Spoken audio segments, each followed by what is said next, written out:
तुम्हारा ये वीडियो है जो आई थिंक इस वक्त सब जगह वायरल जा रहा है, राइट? एक तरफ तुम्हारे अमीर लोग वीआईपी टिकट, आराम से पूरी फैमिली खड़ी है, डिसेंसी कर्टेसी भी ना, सम्मान से आप अपना जो भी कार्यक्रम कर रहे हैं। दूसरी तरफ आपको फेंका जा रहा है for God knows what reason, but या आई थिंक एक्सपीडियंसी की वजह से, स्पीड की वजह से। आई मीन ये चीज़ बिहेवियर, एक चीज़ हमें भी सोचनी है ना, यहाँ तक आया कैसे। आई थिंक ये चीज़ मैंने तब भी देखी जब वैष्णो देवी हम गए थे, जब छोटे थे, तभी हमको भी उठा के ऐसे फेंक दिया गया था। एंड आई थिंक काफ़ी जगहों पे आप पता, पहली चीज़ यहाँ पे, इसको मैं जस्टिफाई नहीं कर रहा हूँ, आई एम जस्ट थिंकिंग कि यहाँ तक पहुँचा कैसे। पहला आई थिंक यही होता है कि भीड़। तो एवरेज बिहेवियर अगर वो इंसान सोच रहे हैं दिमाग में कि क्या करने वाला है, ऑन एवरेज इंसान पे कुछ लोग नहीं निकलते होंगे, कुछ लोग रोने लग जाते होंगे, कुछ लोग ज़्यादा ही ज़्यादा स्टे करने लग जाते होंगे। आई थिंक वहाँ से बहुत टाइम पहले, आई वुड इमेजिन 20 साल पहले, 30 साल पहले में भी नहीं होता था ये, मे भी शायद भीड़ भी नहीं थी। पर जहाँ पे चीज़ें इतनी बढ़ने लग गई, लोग थोड़ा सा सुनते नहीं थे डायरेक्शंस। एंड स्पेशली हमेशा एक चीज़ याद रखो, हमारे देश में डायरेक्शंस फॉलो करना थोड़ा सा प्रॉब्लमैटिक होता है। अगर हम इन जनरल बातें कर रहे हैं, ऑन एवरेज हम सिंपल देखते हैं डायरेक्शंस ऐसे फॉलो कर रहे हैं, बट एक बहुत तगड़ी पॉपुलेशन है जो पता नहीं क्यों रूल्स तोड़ना, मुझे लगता है उनका अधिकार है और समथिंग। जैसे अगर सिंपल लाइन लगी होगी, हम लाइन में नहीं खड़े होंगे। आदमी तुम देखोगे सिंपल, मुझे बचपन से सारे फ्लैशबैक्स आ जाते हैं एक सेकंड में कि चाहे बैंक में खड़ी हो कोई लाइन, चाहे ट्रेन में टिकट काउंटर पे खड़ी हो, चाहे बस के टिकट काउंटर, पता नहीं कहाँ से एक इंसान को सारी लाइन को तोड़ के आगे जाने लगेगा। उसको पता नहीं किस लेवल का एंटाइटलमेंट, या उसको किस लेवल का लग रहा है कि मैं इनविजिबल मैन हूँ फैंटास्टिक फोर में से, जो इनविजिबल गर्ल। और वो भैया अपने आप ही ऐसा ऑफिसर लोग कहेंगे पागल वागल है कि भाई आदमी मतलब क्या कॉन्फिडेंस लेके चल रहा है तू।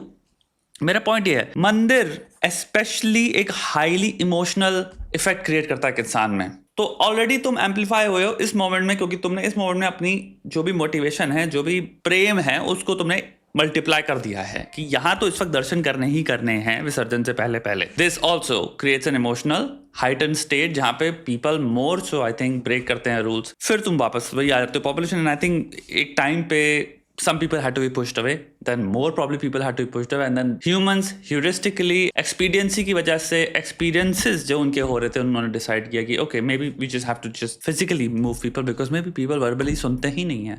and इसमें क्या हो रहा है, collateral damage है। they're just doing it as a norm, like this, as if they're a machine, like they're not even thinking कि कौन direction सुन रहा है, कौन। I don't think they care about directions or giving directions at this point. and जिसको अगर आना है, जगह खड़ा होना है, भाई आओ, आप दो पैसा। This could be a very objective explanation what, कि ये चीज़ यहाँ तक आई कैसे है, क्या करें। लोग इतने हैं, कितने ज़्यादा लोग हैं, तो हम आपको दर्शन का टाइम दे ही नहीं सकते। तो हम क्या कर रहे हैं, इसको दो भागों में विभाजित कर दे रहे हैं। एक भाग में हम छोड़ दे रहे हैं कि भैया आपने पैसा ज़्यादा दिया है, आप आ सकते हो। नाउ अगर इसको इस प्रेजेंट पॉइंट से जब आप देखते हो, तो वो दिखता है एकदम एक कैपिटलिस्टिक ग्रीड फिल्ड चीज़। ना लेट्स बी रियलिस्टिक, क्योंकि हर चीज़ को ऑब्जेक्टिवली पता है, 5 कम से कम एंगल से देखो लाइफ में। हमेशा मैलिस को एकदम से एट्रीब्यूट करने मत कूद जाया करो। We don't know how it came to be, और ये चीज़ यहाँ पे कैसे हुई है।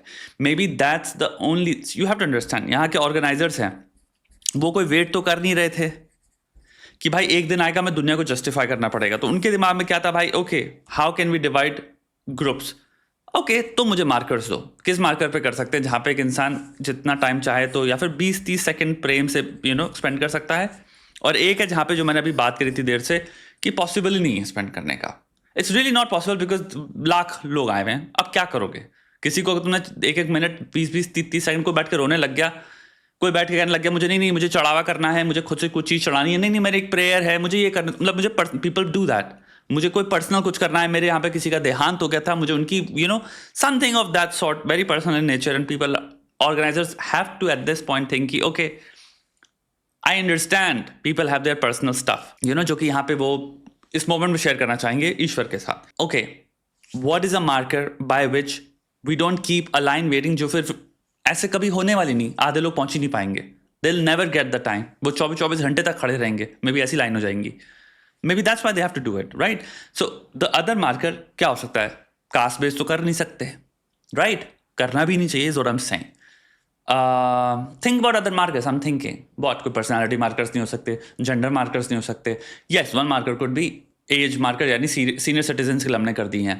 उसके अलावा क्या है, automatically यार money comes, socio-economics, what else can we say, pay for a better experience. I'm just saying objectively, again I don't condone this, I'm not in support of this, I'm just trying to understand कि ये चीज़ आई कहाँ से होगी। Organiser के point of view से सोचने की कोशिश कर रहा हूँ मैं, या जो भी लोग केयर टेकर्स हैं उनके दिमाग में कहाँ से आया होगा कि हम यहाँ तक कहाँ से पहुँचे, कि आज जो पिक्चर हमें जो दिख रही है वो ऐसी है जिसको हम बहुत ही इकोनॉमिक पॉइंट ऑफ व्यू से जब देख रहे हैं तो वो बहुत ही ग्रीड को रेवरबरेट करती है या एको करती है. द थिंग इज लाइक हमने एक दिन भी नहीं बिताया है in the realities of the organisers and create the caretakers of this. हमें नहीं पता कॉम्प्लेक्सिटीज़ क्या है, हमें नहीं पता कितना सर दर्द है, हमें उनकी साइड पता ही नहीं है. हम एक सिंपल मीडिया की क्लिप देख रहे हैं और अपना आक्रोश जाहिर कर दे रहे हैं बिकॉज अगेन हम सिस्टम वन थिंकिंग एम्प्लॉय करते हैं, इमोशनल एसोसिएटिव थिंकिंग जिसे कहते हैं कि हम चीज़ को देखते हैं उससे जो भी हमें एसोसिएटिव चीज़ तुरंत मिलती है हम वही उड़े लेते हैं इधर. बट अगर जितनी देर मैं बैठ के इसको देख रहा हूँ तो maybe you can get another point of view कि that it's a very complex situation. Population बहुत ज़्यादा है एंड मे बी काफ़ी लोगों ने जो भी चीज़ें करी जिसकी वजह से उन्होंने चीज़ फाइनली ह्यूरिस्टिकली उन्होंने पाया कि भाई हर एक इंसान को सेपरेट डायरेक्शंस पे हम नहीं कर सकते guide. And then they just resorted to doing this which is a behavioural outcome of something that has spanned maybe decades. Maybe 10 साल के करने के बाद now they have come to this point where they just now push people. Is this good? Not at all, not at all. It's unkind, it's cruel, right? कौन चाहेगा ऐसे push होना? So I am saying it is cruel, but I'm also at the same time trying to understand कि कैसे हुआ ये. अब दूसरी तरफ आते हैं. यहाँ पे एक चीज़ मैं आपसे पूछना चाहूँगा, पर्सनल पर्सपेक्टिव, राइट? मेरे सब्जेक्टिव पर्सपेक्टिव हिसाब से would I want to be pushed like this? No. इस पर्टिकुलर एरिया में अगर ये रूल्स हैं and they're telling you that these are the rules, so उसके हिसाब से मैं 2-3 चीज़ें कंसिडर कर सकता हूँ यार. Maybe I don't mind it. ठीक है, then it doesn't matter. दूसरा होता है if you are like कि I expect basic decency, I wouldn't like to be pushed. तुम्हारे घर में जो मंदिर है I think वो भी sufficient है. Should economic based दर्शन होना चाहिए? I think they have no choice. That's what I think. From my point of view, of course not. Of course not. But again population कितनी बड़ी प्रॉब्लम है. एक और पॉइंट ऑफ व्यू जो आता है सिचुएशन वो ये आता है कि ये एक चीज़ जो है ये भी एक बहुत ही एपिसोडिक चीज़ है. आई डोंट थिंक तुम इस मंदिर में नवंबर में जाते हो, अप्रैल में जाते हो, जनवरी में जाते हो या किसी और टाइम पे जाते हो तो तुम्हारे को ऐसे पुश किया जाएगा. I don't think so. ये तो तुम लोग मुझे इन्फॉर्म कर सकते हो. वैष्णो देवी में yes it happens because all round I think population बहुत हाई रहती है and may be Vaishno Devi में भी देर आर मोमेंट्स जहाँ पे नहीं हो रहा है बिकॉज भीड़ ही नहीं है उतनी.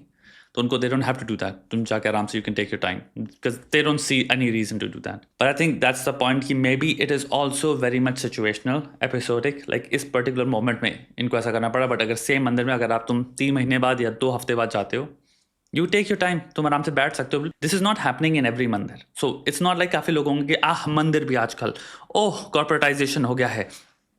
चिल. अपने घर के पास जो भी तुम्हारा मंदिर है तुम आराम से जाके बैठ सकते हो उसमें. तुम चाहे तो पूरे 4 घंटे बैठ सकते हो, 8 घंटे बैठ सकते हो. Let's be real. तो इतनी जल्दी चीज़ों को एक एक्सपीरियंस को इतने स्ट्रांगली जनरलाइज भी मत करो. क्या ये भी चीज़ जो हो रही है विजिबली गलत है? यस. बट क्या इसके पीछे सोली ग्रीड ही रीजन है? I don't think so. May be तुम्हें ये भी नहीं पता हो सकता है जितना पैसा ये लोग कमाते भी हो it probably just goes back to तुम्हारे मंदिर के ट्रस्ट में या फिर to the mandir. All of it. Like जिसने ये पूरा रचा भी है, इट्स नॉट लाइक वो मल्टी मिलियनर हो गया है. We don't know. I don't know. And maybe it's a system जो कि बहुत ही स्लो चेंजेस की वजह से हो के यहाँ तक पहुँचा है.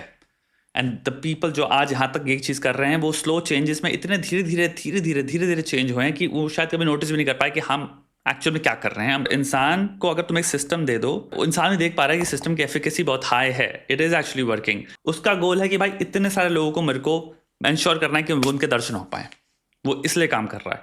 तो उसके दिमाग में प्रायोरिटीज में भी ये है ही नहीं कि हम ग्रीड बेस्ड कर रहे हैं, हमें क्रूअल होना है. उसके दिमाग में है कि भाई हमें एफिशिएंट होना है, टाइम सेव करना है. हमारा गोल ये है. कैसे इंसान अनजाने में भी क्रूअल हो सकता है एंड मे बी वो इंटेंडेड है ही नहीं. मे बी उनसे अगर इंडिविजुअली तुम पूछोगे तो कहेंगे कि हम क्रूअल मैं क्यों होना चाहूँगा, मैं तो भगवान को पूजा करता हूँ, मैं तो वैसे इंसान हूँ, भगवान को मानने वाला इंसान हूँ, हमें ये करना पड़ता है, क्या करें? Who knows.